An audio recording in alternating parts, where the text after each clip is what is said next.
Hi guys, I'm Ellie and today we're making popcorn the old-fashioned way.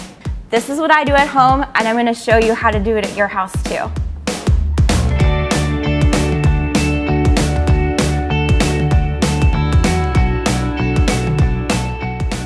So the first thing you're going to do, put your pot on the stove, medium heat, and then add your oil. This is canola oil, but you could also use peanut oil, or at home I use coconut oil. And your popcorn. Give the kernels a little swirl in the oil to get them nice and coated.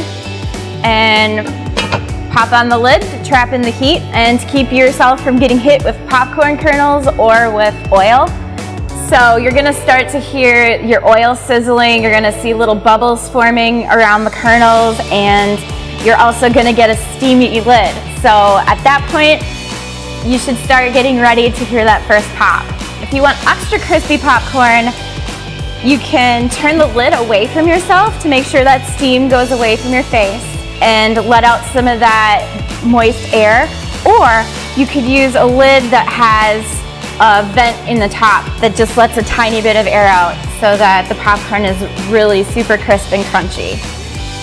So as soon as your kernels start to pop, put on some oven mitts and grab the handles of your pan and hold the lid on with your thumbs because you don't want it to fly off. And then you're gonna shake to give those kernels some extra exposure to the oil and to make sure nothing sticks to the bottom of your pan. You can shake, you can swirl, have fun with this because it's gonna take a little while. It's like the 4th of July in there.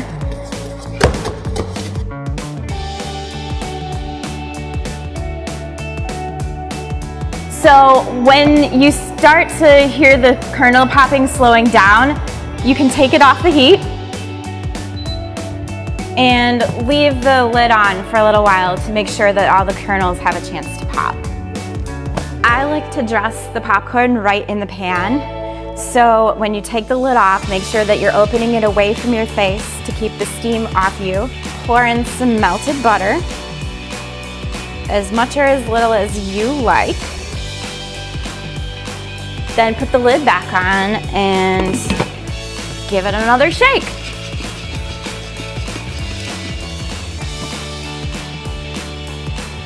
If you use salted butter, you might not need as much salt, but I like to add a little extra to give it that movie theater taste. So just sprinkle it in. Oh, it smells so good, and I'm ready to eat.